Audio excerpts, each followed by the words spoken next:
Я Аллам, жарым екеуміздің арамызға сүйіспеншілік құя көр. Оның жүрегіне маған деген, менің жүрегіме оған деген жылулық бер. Тәкаппарлықты, өзімшілдікті, менмендікті біздің бойымыздан алыстатшы Аллам. Бір-бірімізді қабылдауды, түсінуді, бағалауды, кешіруді бізге үйретші Тәңірім. Күнделікті бір-бірімізге көңіл бөлуді ұмыттырмашы Аллам.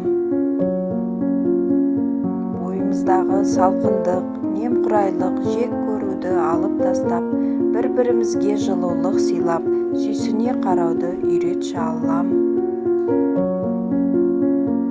Өзімізге кедергі болатын барлық жамандықтың көзін құртып, жүрегімізге имандылық құйшы Тәңірім.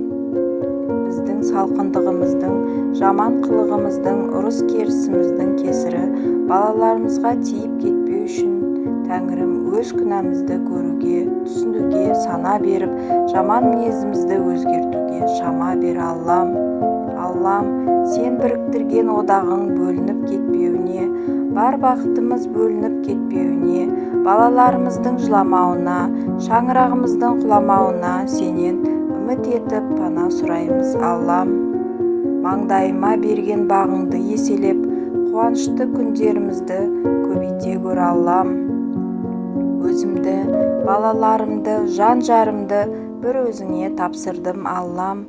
Біздерді өзің қалағандай әдемі, бақытты, жарасымды жұп ете көр Аллам.